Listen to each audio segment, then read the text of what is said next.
With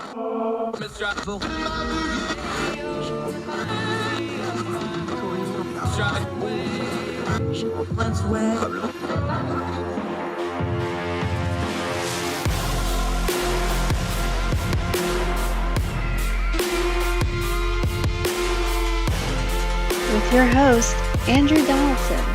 This is Heard Tell. Heard Tell Show. It's a Monday. It's April the 4th, year of our Lord 2022. Hope you are well. Hope you had a great weekend. Glad to see you. Welcome back. However, you're watching across the street or around the world and or listening on any of the podcasting platforms. So glad you are with us. Hope you and yours are well. A lot to cover today. A lot of noise out there. We're going to try to turn some of it down. We're going to talk a little bit about the boycott Disney movement that's getting going. We'll discuss that a little bit. Drones.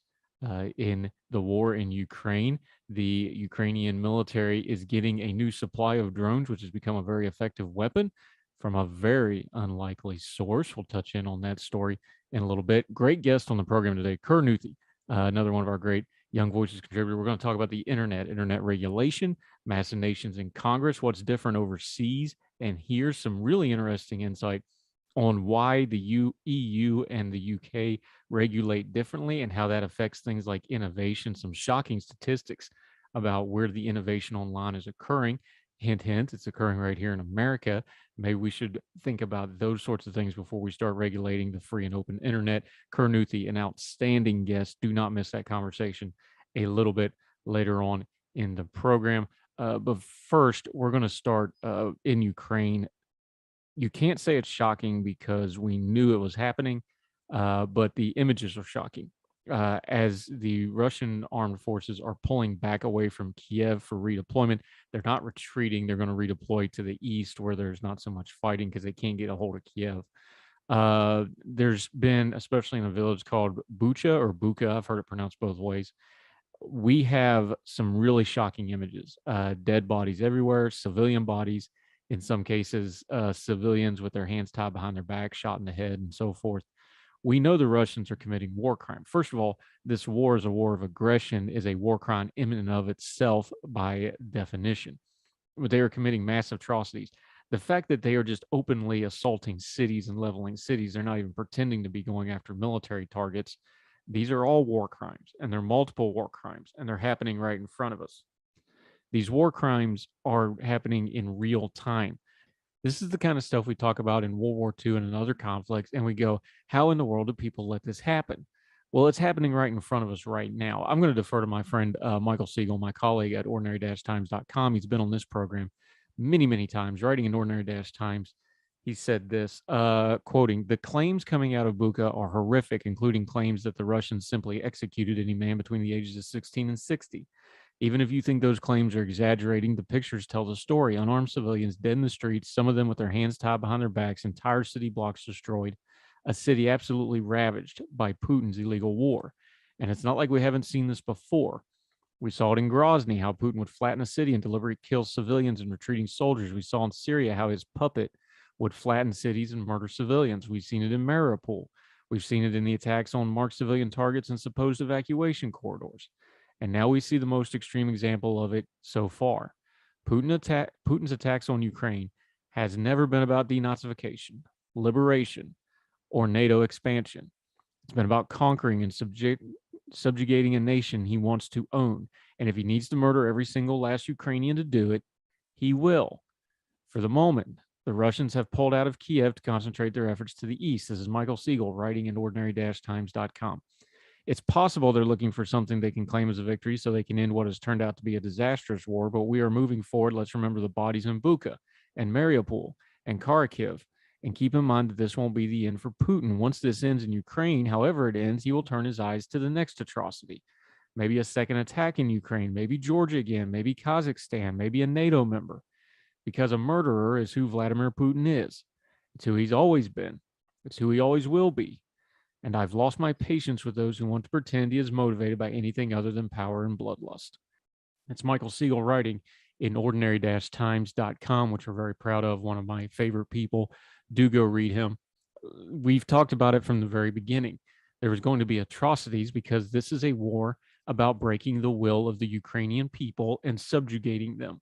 It's not about NATO. It's not about oil.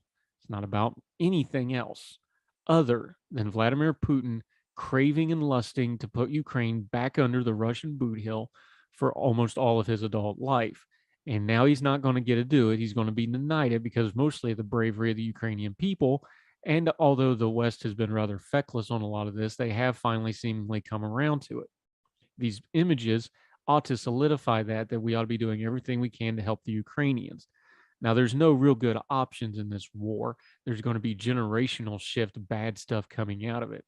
But the best of the bad options is for us to support the Ukrainians through arms and other aid and let them do the fighting and make sure that they win. And by winning, they just have to stay in the fight until the Russians have had enough and leave them alone. That's the best option. It's still a bad option, but it's the best option. We should be arming them because we've seen what happens to unarmed civilians in Ukraine. They get tied up, they get drug out in the street, and they get shot for the temerity of wanting to be Ukrainian and not Russian and not bow the knee to Vladimir Putin, murderous thug dictator who's been having his proxies online talk about how it's very unfair how people are painting him. So, just for the troll farms paying attention, listening to our little program, Vladimir Putin, let me repeat, you're a bloodthirsty dictator. You're a war criminal. You are the modern day evil in our world, along with a few others. And we're not going to pretend like you're anything else. That's your legacy. We'll do more Heard Tell right after this.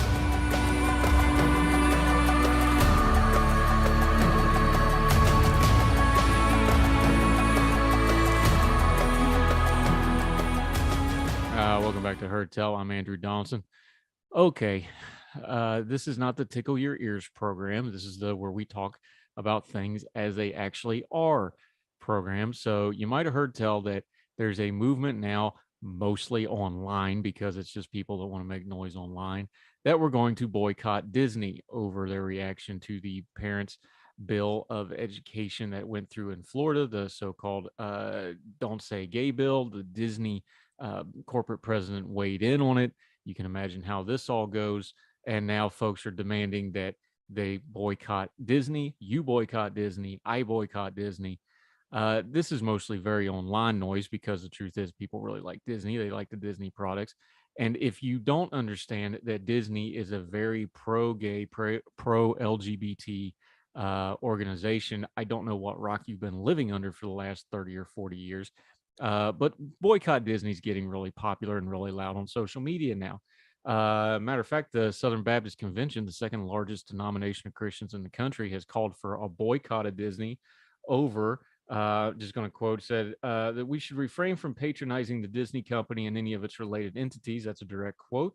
Over the entertainment giants, and this is a direct quote, gay-friendly policies. Oh, I'm sorry. That's from 1997. You see, one of those nice things about getting a little bit older is I'm on about my fourth boycott Disney over whatever the issue of the day is, from 1997 all the way up through and until 2006. The Southern Baptist Convention had an official boycott of Disney over their gay policies. They made a big stink over it. They're going to do a big boycott of it. You weren't supposed to do anything with Disney. It's now 2022. You can see how well that boycott worked out. Look, Disney is a completely voluntary activity. If you let Disney stuff into your home as a parent or the head of the household or whatever the case may be, that's all on you. You want to not buy their products? Fine. You don't want to go to their theme parks? Fine. But just understand what you're doing here, because there's not going to be a big boycott of Disney.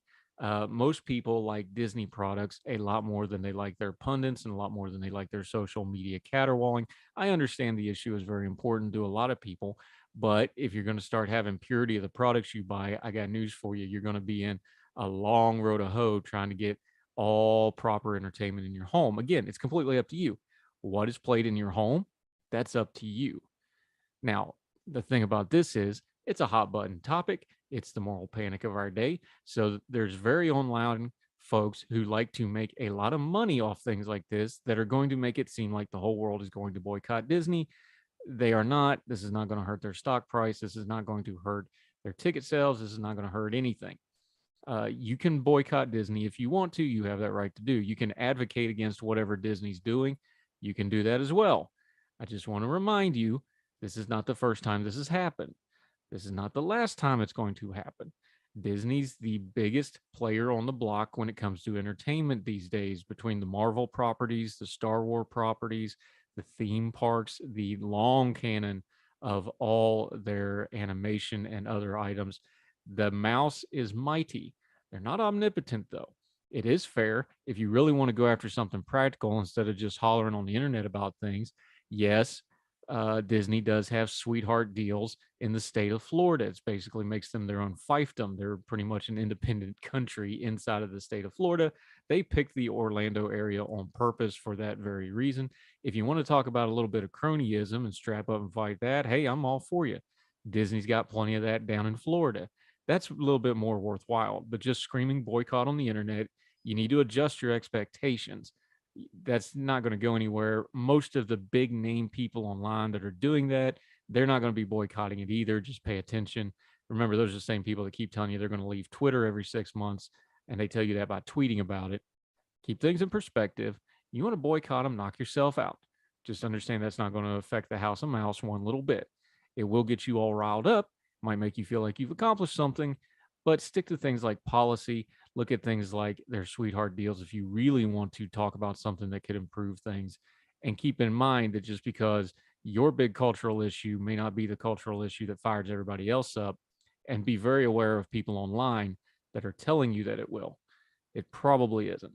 Always, in all things, keep your bearing, keep a wide perspective, and whatever you decide to do about your Disney product, do it for what's right for your home, not because some name on the internet told you to do it.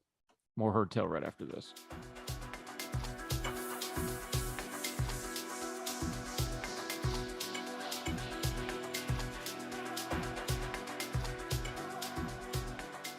Now, welcome back to Herd Tale. Okay, this is going to be fun. Let's talk a little bit about the interwebs. More specifically, how people want to get their fingers into them and control them, and other people do not want them to do that. Normally, I'd say we're going over to the UK, but she happens to be stateside right now, but she is one of our great UK Young Voices contributors.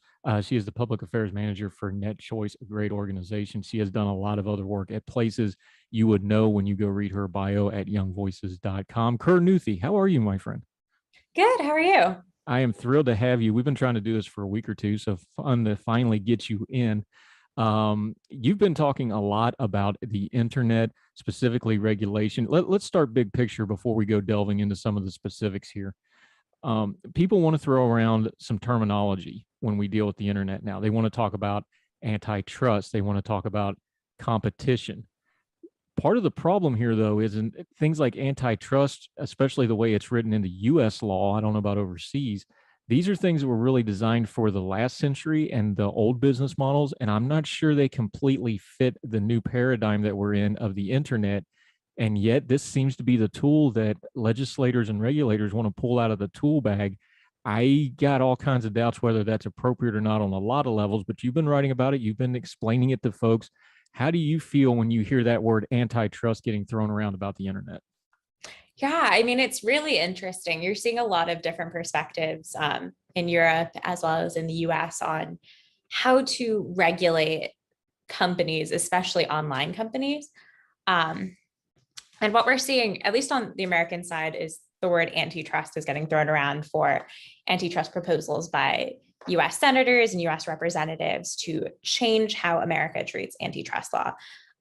You're seeing the same thing at the European Union, and now you're seeing the same thing in the United Kingdom. All three seem to be focusing explicitly on online tech companies and online services that promote social media. For the US, it seems to be an approach that disregards consumers, even though we have the consumer welfare standard here. In the US, we have that consumer welfare standard to make sure that consumers are the first focus of competitive markets. The question is, are consumers being benefited by these online services? Are they being benefited by the business practices of companies? If so, it's probably above board. For the UK and the EU, they have a little bit of a different approach for competition. But the approach that they're currently doing is kind of the same. They're focusing on social media companies because they think that they are anti-competitive in a way that just disregards consumers of the UK and the EU and will have aftershocks in the US the same way the US policy will have aftershocks in the UK and EU. And we're already seeing I don't know how you'd call it, a divide, a pulling away here. I was shocked about this when you were writing about this. You had this stat, and this blew me away. Spotify is the only top 30 tech company based in the EU. That can't be true. I mean, that just doesn't even sound right, does it? It doesn't. And it's really interesting considering that like the startup and scale up culture of Europe and the United Kingdom post-Brexit are both ramping up. It just seems off that it's just Spotify by market capitalization. But I think that's a sign of how light touch regulation or the way that American tech companies have been able to succeed is working. Light touch regulation made it so that an awkward statement like Spotify is really the only large competitive tech company, according to market cap, is possible. And it's because one side of the Atlantic had light touch regulation that let these companies have low barriers to entry and focus on innovation and disrupting the status quo. Whereas the other side had already heightened barriers to entry and already had a lot of hurdles that startups and companies have to just get past to even be competitive in the international environment. And that is what the internet is. It's an international environment. These companies have global reaches sometimes. And because they have global reaches, a European company is going to compete with American ones, and American one's going to compete with Asian ones. It's so interesting though, because this isn't like we're talking about, developing nations here. Germany, France, Sweden. Germany's one of the world leaders in industrial technology. They're on the cutting edge of that. Most of the world goes there for things like, precision tooling, things like this that you need for industrial thing. Switzerland, of course, world renowned for their banking and their financing stuff. The Netherlands, Spain, Sweden. These aren't developing countries. These are what we would consider frontline economies, top countries in the world, countries that are mostly market-based systems that we think of as being pretty free. The idea that there isn't a major tech company in a Germany or in a Switzerland or even in an England, London's the financial center of the world in a lot of cases, as we've learned with the Russian stuff. That's just shocking to me. But is that not a perfect example of what a little bit of regulation can do? Because we've all seen the European websites where we got to click those extra cookie things, right? And that's not exactly analogous, but it's just an example. Is there any other way to explain that but regulation? Because they innovate in everything else. They just don't seem to be innovating in this. I mean, you're seeing that now post-Brexit. The United Kingdom post-Brexit is outpacing Germany, France, Sweden, all of these countries for like startup investment, venture capital, etc. Like it's become a real contender, and it's going to be really interesting to see in the coming years if that works out for the United Kingdom, because they've maintained the approach that makes them more marketable than Europe.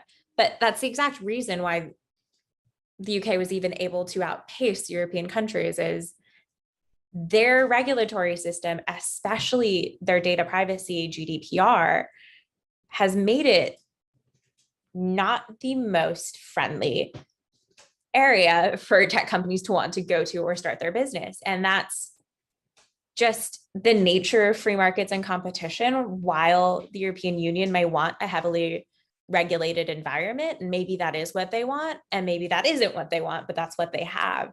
Companies can just go elsewhere, so can investors. And while customers can probably not move as easily as companies and investment, it's going to always be more consumer friendly and more investment friendly, more innovation friendly, where there is less regulation. Now, you went to school in London. You went to University College of London. You know London well.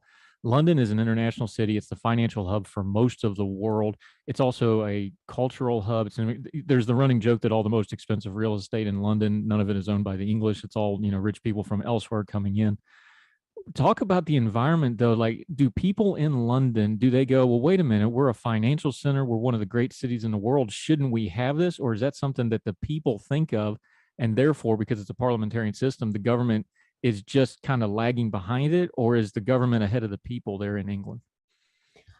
I don't know myself, actually. I think what we're seeing in the UK is they want to start this digital markets unit to create regulation, and they want to force the Competitive Markets Authority to be a little bit more aggressive than maybe it was in the past. But it's interesting. I feel like when I lived there, and just in general, London is an incredibly unique city, just because it is so large and holds so many industries and just so many different like sectors of talent.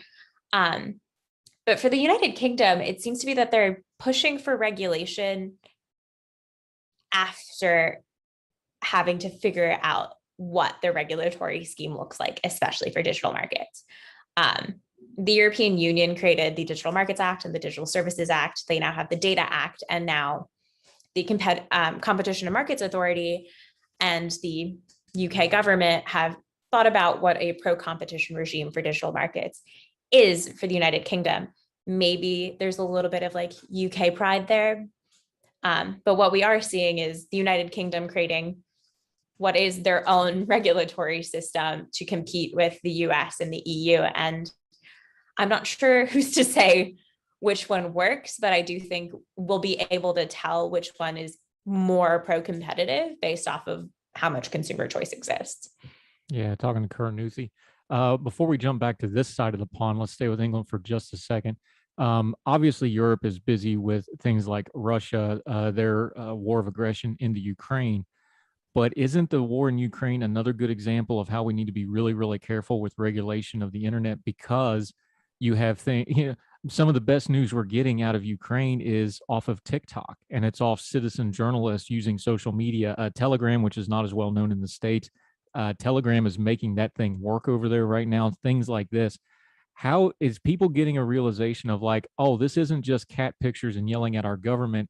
This social media thing has some real world consequences. And when we have something like what's going on in Ukraine, where the internet is basically the lifeline for the country outside of the actual fighting arms, is there a sense in Europe and the UK, are they starting to take that lesson and go, okay, this is something we need to protect? Or do you think the governments are going, okay, this is something we need to continue to regulate, and they're just missing the point here?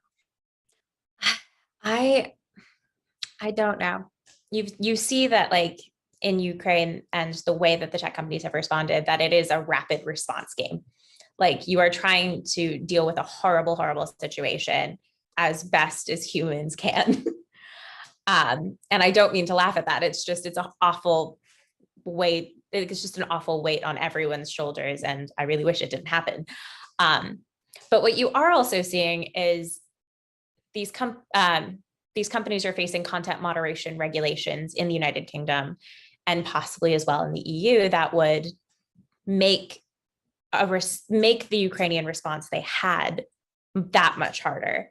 The Online Safety Bill, which is a proposal to regulate content moderation of social media and what can or cannot be said online in the United Kingdom, will change the game. And God forbid there's another situation like Ukraine, it could make it a lot harder to have that rapid and necessary and empathetic response that Ukrainians needed, but also the rest of Europe needed to know how to get their news and make sure that incredibly valid and incredibly horrific content was still being communicated actively and with mitigated misinformation, etc. We're talking to Kurt Nuthi, another one of our great Young Voices contributors. She's the managing public affairs manager of Net Choice. We're going to take a quick break. When we come back, we're going to get on this side of the pond. She happens to be sitting in DC at the current moment. We're going to talk a little U.S. politics, how our Congress is dealing with things. Also continue to talk about the internet, freedom, regulation, things like this. Kurt Nuthi continues with us on Her Tell right after this.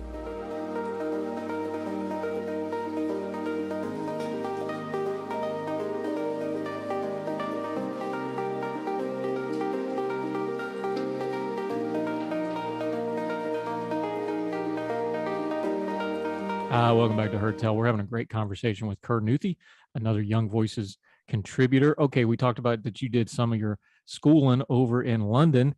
You also went to UC San Diego, so you're a world traveler. You got both ends of that covered. Let's talk the US a little bit. Our Congress seems to be utterly obsessed with big tech. I get why on the one level, because let's just admit the elephant in the room. Big tech makes a really good bad guy. It makes good fundraising. It makes good politics. It makes good optics. But you actually study this stuff. You know what you're talking about. When you see these hearings that our Congress, our Senate, or the House of Representatives, whatever the case may be, it looks to us really bad optically that they have no clue what they're talking about when they're quizzing the experts that they bring in. You are one of those experts, though. Is it as bad to you when you review it as it is to us that, wow, they get off their talking points? They have no idea how the internet works. I do always wonder how close some of our Congress people are to the internet. Like I myself, I manage NetChoice's social media, and I am not up to date on some of the new social media. I'm not the age demographic for how TikTok functions. I watch the videos and could not make one myself because I could not understand the back end. And that's just kind of the nature of the internet, is there are different places for different people. But what worries me most about Congress and their like laser focus on social media and online technology is that their laser focus on social media is going to overturn the one thing that I truly believe made the internet so competitive and so innovative. If we do not have an internet that puts consumers first, or like have an internet ecosystem that protects American innovation,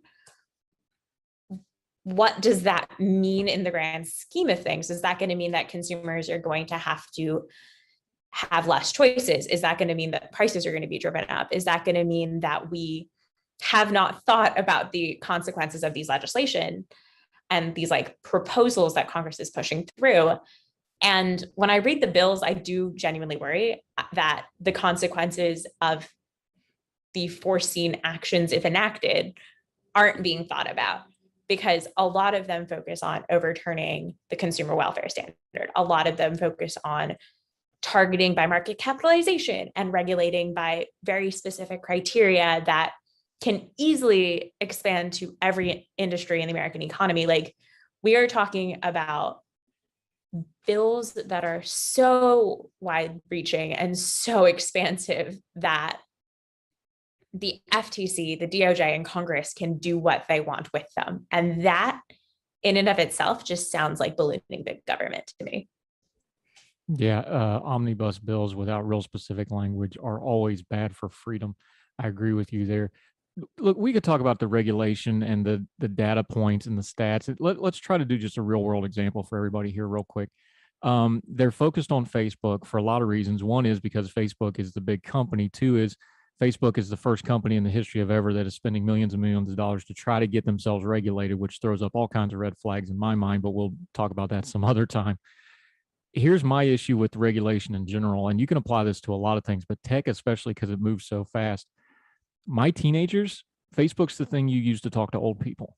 Like Facebook is already like 2 tech innovations ago, really, because they're already on to TikTok, they're already on to Discord, they're already on to all these other things that they actually use to talk to their peers. In 5 years, when they're adults, they're not really going to have anything to do with Facebook, I don't think, other than to talk to grandma and their mother and whoever else. The shift is happening faster than the regulation. One of my legitimate concerns, I think, is they're going to write a regulation that's already 5-10 years out of date the second it goes into law. And then what are they going to do? I mean, just on a practical level, we talk about all these stats and stuff. There's no way they can regulate to keep up with the innovation, is there? I mean, you're seeing that in these bills. Like Facebook's an amazing example of this. When Facebook's market capitalization went down a couple weeks ago, the American Innovation and Choice Online Act, Senator Klobuchar's bill, lost its ability, or not lost its ability, but almost looked like Facebook wouldn't be covered. That like these markets change so dramatically because of multi-homing, because of generational gappage. Like I don't know what generation I am, but I do know that millennials and whatever I am, we focus on Twitter. We grew up on Facebook, but like all of the people younger than us are on TikTok and have taught us Discord and the thing I spent my entire teenage years on. Tumblr is not a website I've touched in a decade. These companies come and go, these websites come and go because generations pick and choose the mediums they want to talk about. Like, I guarantee that when I'm 50, the things that I say I did online will not be the things that like my kids or my friends' kids will be saying and doing online. It's just generational growth and generational evolution. And you're seeing that in the online world the same way you see it in the offline world. What you're also seeing is just multi-homing. Like, TikTok is where I go for entertainment content. Twitter is where I go to rant online. Facebook is where I go to communicate with family that I don't really communicate with very often. Each of these platforms has a different use for a different person. Like, the way that my coworkers may use Facebook is probably completely different than the way I use it. And it's probably completely different than the way you use it. And it's going to be the same for people older and younger than us. And that's almost a sign of competition because we get to pick what services we use. I use Discord more than I use Facebook. And I wouldn't have said that last year. That's because I chose to use a platform that my friends are on and I got taught. And a year from now, who knows? Maybe I'll back on Facebook. Maybe I'm on some new service that doesn't even exist yet. And that's just nice to have the options for change. You know, when that really hit me was when my two younger kids, when they were a little bit younger, and we got back because we were living overseas and we got back to the States, and because they were used to watching things on DVD and stuff. This is before streaming got really big, and they started watching TV for the first time as younger kids, and they got viscerally angry at commercials. Like, they didn't understand because they were just, because we were in Germany, they were used to just watching everything on DVD because that's all streaming wasn't quite as what it is now. They're like, what are these commercials? Why are they interrupting my show? We're 15 years down the line from that, where people, like, I know it's a small example, but they're talking about things. I don't think folks understand the generational swings. I know, like, last time I was on Young Turks, they had me on and I was just talking to the producers off air and they're like, oh yeah, our biggest push right now is getting on Discord. Like, they're really focusing on stream. Like, they're like, that's where everything is because that's our demo. They used to talk about the key demographic, that 25 to 40. Well, the 25 to 40 is all on Discord gaming and they're all on TikTok getting their videos, and they use YouTube to pick and choose their entertainment options. I'll put my hand up. Look, I never had a social media account until 4 years ago when I started writing publicly. I got a Twitter account and on Facebook. I had to learn all this stuff from scratch, from knowing nothing. I have a YouTube channel. You're on it right now. Hopefully, please subscribe, hit the button. But that's the whole point, is like, even the people that do this can't keep up with it. This wide-ranging legislation, like you're saying, I'm really worried they're just going to end up making these open door kind of regulations where they're just going to be able to come in and shut down anything they want for any reason they want and have no understanding the economic impact or the freedom impact. Because I'm going to say it this way, you tell me if I'm oversimplifying it, I really do believe the internet is one of the greatest tools in the history of humanity for freedom. It really is. And you have the entire depth and breadth of the human knowledge in your fingertips, and you can talk to anybody in the world about it. And I don't see any way that regulation is going to do anything but lessen that. Am I wrong? I mean, that's exactly how I think about it. When I think about even just growing up as the internet was becoming a thing and as social media was becoming a thing, the amount of information I was able to touch when I was like 12 or 13 is nowhere compared to how much I can like learn about and relate to online now. And if I had the resources that like college students and teenagers have now, I'd feel a lot more related to in some of my angsty years. And that's just a really silly example, but like, for communities that need resources, the internet has it. Those communities, it would be really hard to. Like, a real world example of this is I did not know a lot about my culture, and without Reddit, without the internet, without Netflix and all of these online services, I wouldn't know how robust my heritage was. Like, I can almost pinpoint to an exact subreddit this one time in college that finally made me feel seen and gave me a list of resources and movies to watch and things to feel more comfortable with as like a first generation American. I know that's possible because users created the content because the internet has enabled users to love and create online. Granted, there's some bad things with that, and some of that is heinous, and yes, it needs to be taken down. Content moderation is a really vibrant discussion that we all need to continuously have, but user-created content was really important for me. User-created content is going to be really important for teenagers looking for resources. Like minority and queer communities and first-generation Americans, I 100% believe can use the internet for good, to be related to feel empathized with, to create a community where they may not have one at home or offline. I know that to be true for me. I know that's going to be true for them. Where these bills go wrong is deciding that that needs to be regulated, be that through content moderation regulation or worse, antitrust regulation. The antitrust regulation that we're seeing now is just so vague and loose and gives a lot of power to places like the FTC, which is just like code for unelected bureaucrat, which makes it so that government gets to pick what companies can do and what bills can target. So while that'll affect the internet, it'll definitely affect user-created content and will definitely affect internet companies if enacted.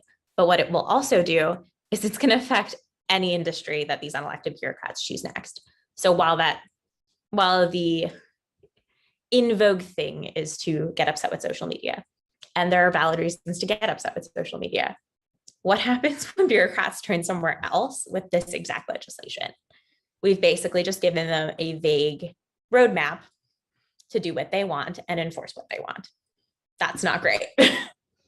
Yeah, I love what you said about the cultural aspect of this, because I had it happen to me recently where I'm researching a long-term project I'm writing on, something that literally happened a half mile from the house I grew up with, where my parents still live, up yonder, the top of our mountain in West Virginia, where we've been there for 200 years, our family.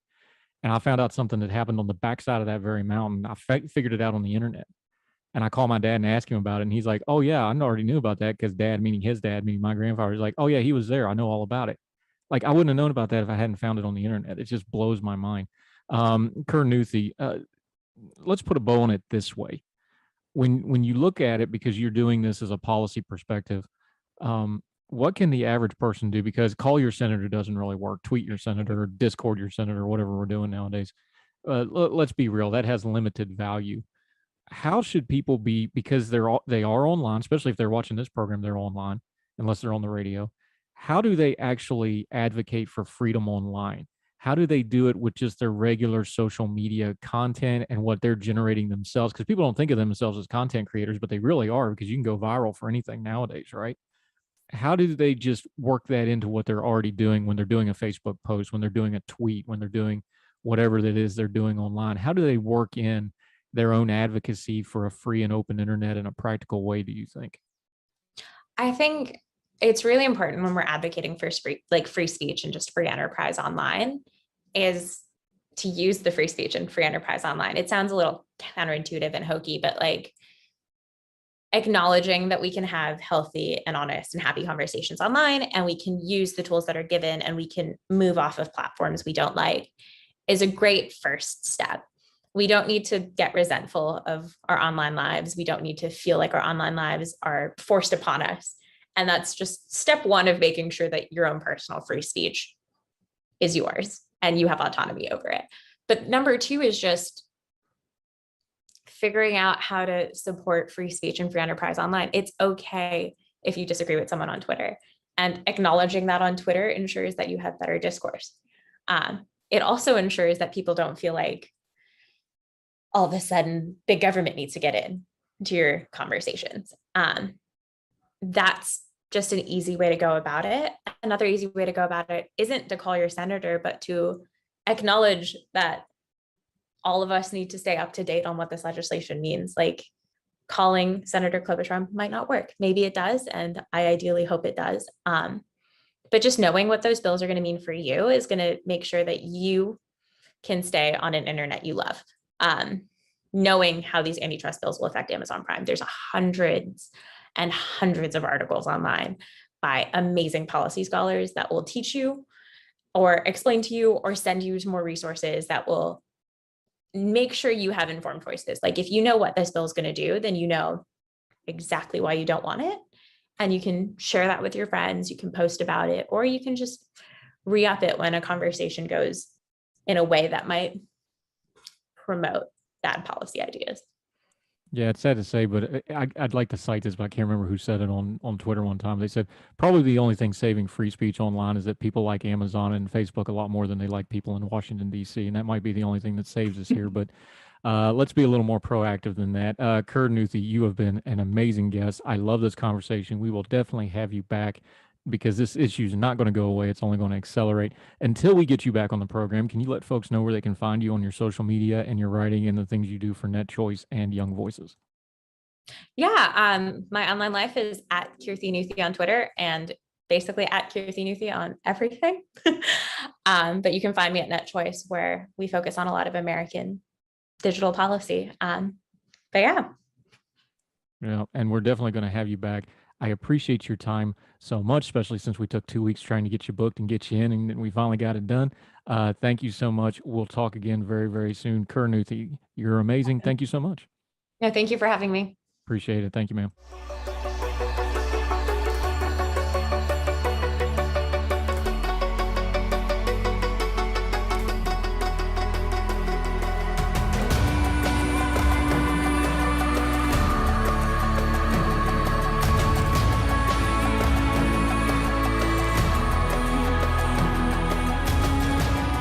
Back to Hertel, since we're talking about regulating the internet, people often complain about Google and YouTube, who owns by Google, that they censor them or they throttle them or whatever.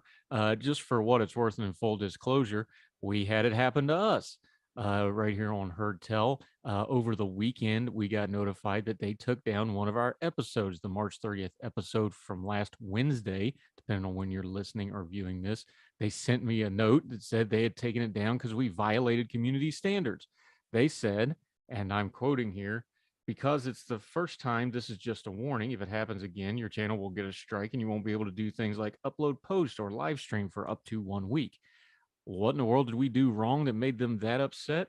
You're going to love this one, folks, if you listen to this program or know anything at all about me. I am quoting here under the heading of how our content violated their policy. Quote, content that advances false claims that widespread fraud, errors, or glitches change the outcome of the U.S. 2020 presidential election is not allowed on YouTube. Huh? We've been very outspoken that there was no widespread fraud in the 2020 election. We don't tolerate that nonsense. We have written many, many pieces about it, for that matter of fact. I've been all over this thing. I call people out on this. And for that matter, that episode, we didn't even discuss the claims of false fraud in the 2020 election. That episode is still up on other platforms. You can find it on the Facebook page for The Big Talker. You can find it on all the podcasting platforms. It was really funny when we announced on Twitter that that had happened. Folks listened to it, came back and said, what in the world are they talking about? Now, this wasn't censorship. Let's keep all this inside. We're not being persecuted here. What this is their AI is just stupid. It caught something that didn't apply or got took out of context or whatever the case may be, and linked it. So, of course, we filed the appeal process. I typed up a nice little thing of, because we've had things with like content moderation or copyright claims, things like that. And usually they get cleared up real quick. Well, this is how we know it was an AI thing, because the appeal was denied within 30 seconds of me sending it. This is just kind of how it goes with things like this. We're working through other channels, try to get it cleared up, but just let you know, happens to us too. I don't think it's a widespread conspiracy. It's a company that has a whole lot going on, and their AI is a moron because it was programmed to only do certain things, and they just didn't have anybody bother to actually check to see if what they said was so actually happened. It wasn't. We'll keep you up to date on it. In the meantime, make sure you're subscribing and watching and or listening to Hertel on multiple platforms in case that ever happens again. You can always follow us on social media to stay up to date as well. We'll do more Hertel right after this.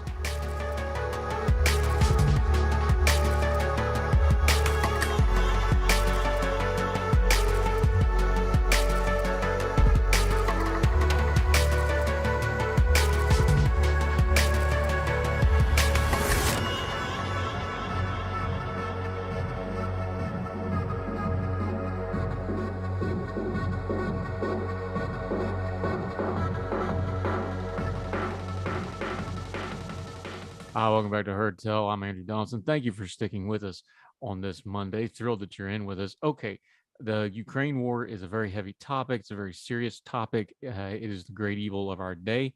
But even amongst that, there's some good news. Let's go to the story from dronedj.com. Ukraine is using drones as vital tools in the defense against the invading Russian forces. Even children understand that. This is why kids are now stepping forward to donate their prized quadcopters to the Ukrainian army. A couple of instances of incredible drone donations by kids have come to light in recent days. A 6-year-old boy from the Sumy Oblast region of the northeast part of Ukraine received a drone as a gift from his father on his birthday, according to a March 18th report by the Ukrainian Parliament's Education Center. The boy told his dad, "Let's give it to the military. They need it more. They protect us." And he went himself, his huge smile in tow, to deliver the special gift to the Sumy region's Krasvalet armed forces. He wasn't alone. This week, a girl from Belarus packed up her drone to donate to the Ukrainian army. Her gift was accompanied by a drawing of a camouflage soldier and a handwritten note that said, "My name is Varya. I am sending you my favorite drone. You need it more than I do. I want you all to be alive. Please, when you drive all the fascists out of Ukraine, then liberate my Belarus too."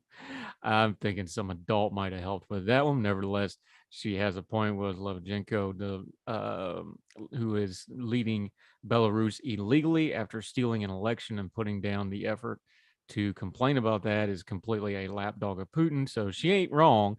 She had a line, but she ain't wrong, and somebody helped her probably write that. Nevertheless, back to the point. A number of people have donated drones to the Ukrainian army. Earlier this month, a group of Finnish volunteers hand-delivered 140 DJI Mavic mini drones to the Ukrainian military to assist with reconnaissance efforts. This was followed by a Dutch volunteer group bringing 187 DJI Mini 2 drones to Ukraine, quote, "so we can all see what Russia is doing to the nation." These things range from the little ones that you could buy at like a Walmart or somewhere like that. They just carry a camera. They can use it for reconnaissance, to a little bit bigger ones. We have seen the Ukrainians have gotten very creative. They can drop small munitions, even from a small drone, drop it directly on a vehicle or an emplacement. Really effective little weapon. We've also seen this worldwide, places like Yemen, where they've launched attacks using the very small, very commercially available drones that just about anybody can buy. Something to keep an eye on in the future, but there that is. That'll do it for Heard Tell on this Monday. We're so glad you're back with us. Make sure you're subscribing, however you're watching or viewing. If you're on the YouTube channel, you can watch us. You can listen on all the podcasting platforms. You can also watch us on Big Talker's Facebook feed, our radio partner, Big Talker Networks. Just go to Big Talker Network. It'll come right up in the search block on Facebook. Also a great place to share our program. They also link to a lot of our stories and things that we cover there. And in the meantime, wherever you and yours are, across the street or around the world, we hope you are well. We hope you are well fed. We'll talk to you again tomorrow on Heard Tell. All the music on Heard Tell is provided under a Creative Content license from monstercat.com.